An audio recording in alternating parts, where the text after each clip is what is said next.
Now, if you've been anywhere on the internet in the last couple of days, I'm sure you've seen basically all of your favorite commentary channels discussing the Matt GPT thing and his, frankly, joke of a book released quite recently.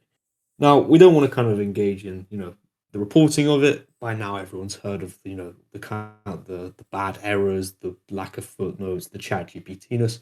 But we kind of wanted to talk briefly on this about what this kind of represents and what this shows of Britain's current political class. Now, if you think back in the day, think back even to figures that aren't as popular, like an Anthony Eden or a Winston Churchill. Think of what these people were capable of producing. For all his ills, Winston Churchill wrote an over 10-volume history of the English-speaking peoples, one of, a very well-respected historiography piece of history. I'm muddling my words. Or an Anthony Eden, a man fluent in Arabic, headed the Oxford Arabic Society, wrote many books on the Arab peoples. And even down in the civil strata, you had generals like Major General Hilton, able to, speak in great detail of cultures outside of this country. That was the political class we had of old. Intellectuals, people capable of producing stuff with value and merit and integrity. And then you look now and we have this. We have a blatant cash grab. It wasn't published by, a Penguin or anyone that Matt Goodwin actually has connections to.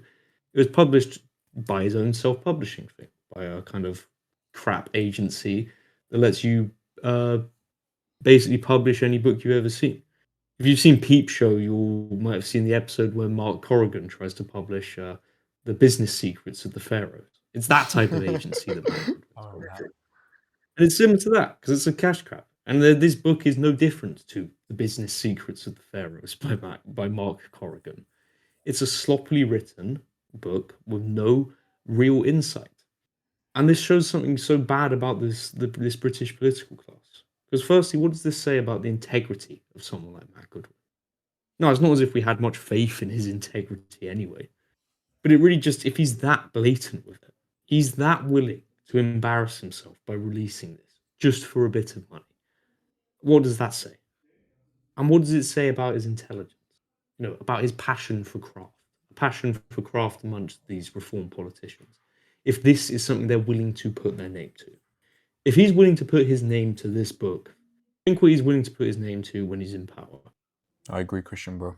To be honest with you, since that point, I've just been thinking of Mark and some random Mark quotes from Peep Show. But another point that I think is vital to keep in mind, oftentimes, somebody's book is their best piece of work.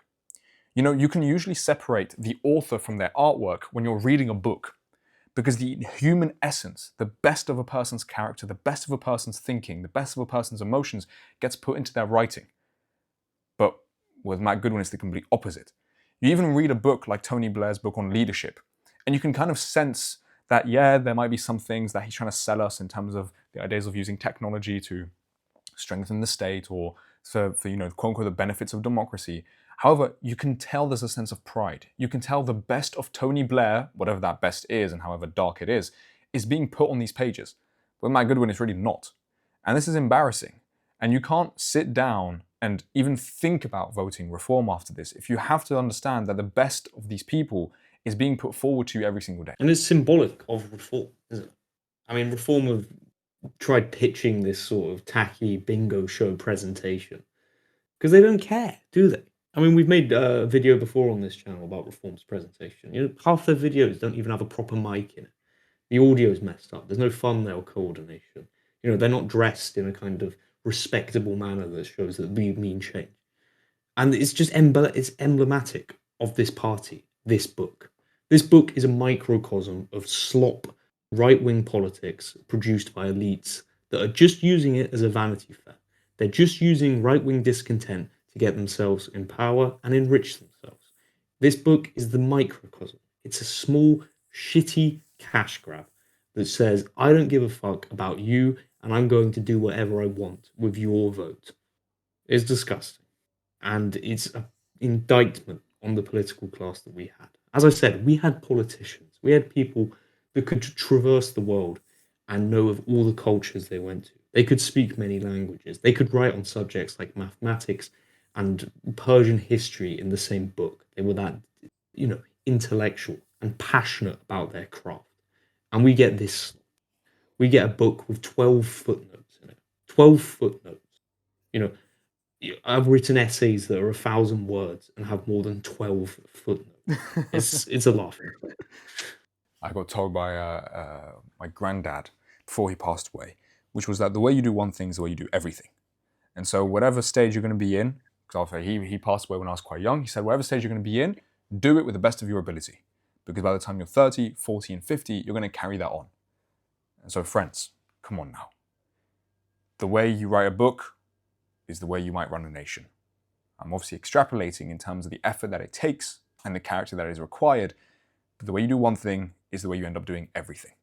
And is this really what we want from Matt Goodwin and our quote-unquote right-wing politicians? Now, thank you very much for watching. It's a kind of shorter video than usual, but see you guys soon. Leave a like, leave a comment, and see you in the next video. Take care. Bye-bye.